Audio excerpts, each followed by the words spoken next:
আমি মনে করি প্রত্যেকটা মেয়ের জীবনে ভাই থাকাটা অনেক বেশি দরকার। ভাই ছোট হোক বা বড় হোক, ভাই তো ভাই। কারণ বাবা মারা যাওয়ার পরে বা মা মারা যাওয়ার পরে ভাই কিন্তু একমাত্র শেল্টার। যদিও আজকাল শুনি ভাইয়েরা নাকি একদমই দেখে না, বোনদেরকে ভালোই বাসে না, তারপর আমি বলবো ভাই থাকাটা অনেক বেশি দরকার। ভাই না দেখুক না করুক, কিন্তু ভাই যে আছে এটাই বড় শক্তি।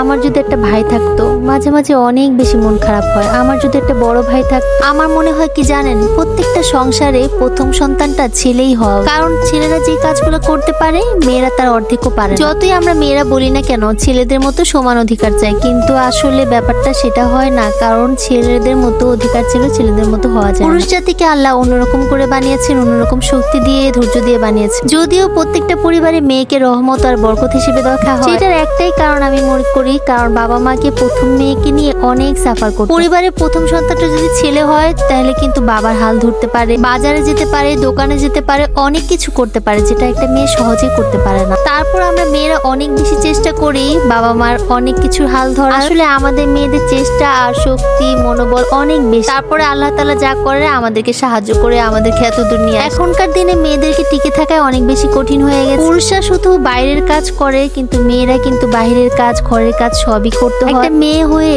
চাকরি করে সংসার সামলানো কতটা কষ্টের শুধু একটা মেয়েই জানে। কিন্তু পুরুষরা না সেটাকেই দায়িত্ব মনে করে এটা মেয়েদের দায়িত্ব, কিন্তু আসলে পুরুষদেরও কিন্তু করা উচিত মেয়েদের সাথে সাথে। মাঝে মাঝে তো মনে হয় মেয়ে না হলেই পারতাম, একটা ছেলে হয়ে যদি জন্ম হতাম তাহলে কতই না ভালো। যাই হোক, আজকে তোমাদেরকে এই বলটা কি বলো তো, এই বলটাকে রান্না করে দেখাবো, সরি এই বলটাকে ভর্তা করে দেখাবো। তোমাকে কে বলতে পারো এই বলটা হচ্ছে কি, দেখো এটা একটা কটবেল ছিল, একদম বলের মতো ভাঙার পরে বের হয়েছে। তো এটা আমাকে চিনি মরিচ আর লবণ দিয়ে মাখিয়ে খাচ্ছিলাম, কি যে মজা লাগছিল। আমাদের বাসায় কটবেলটা অনেক বেশি আমার আম্মু পছন্দ করে, তাই আমি মাঝে মাঝে আম্মুর জন্য কটবেল নিয়ে আসি, আর আমারও ভালো লাগে। একটু চিনি দিয়ে তোমরা খাবা, দেখবো যে অনেক বেশি ভালো লাগে। আমার নিজের কোনো ভাই নাই, কিন্তু চাচাতো ভাই, মামাতো ভাই, খালাতো ভাই, এদেরকে আমি অনেক বেশি ভালোবাসি। কেন যেন ভাই নামটার প্রতি আমার অনেক বেশি সেন্সিটিভিটি কাজ করে। মনে হয় কি আহা, এরা যদি আমাকে সত্যি সত্যি নিজের আপন বোন ভাবতো, অনেক বেশি ভালোবাসতো নিজের ভাইয়ের মতো। সো গাইজ, আজকে আমার ভাই আসবে, তাই আমি আজকে পোলাওটা অনেক সুন্দর করে রান্না করেছি। আমি রাইস কুকারে এত সুন্দর করে পোলাও রান্না করি, আর পোলাওটা অনেক ঝরঝরা হয়, তোমাদেরকে আজকে দেখাবো। পোলাওর চালটাকে আমি তেল, পেঁয়াজ, মরিচ আর আদা রসুন দিয়ে মাখিয়ে নিচ্ছিলাম, হালকা করে তেল দিয়েছি।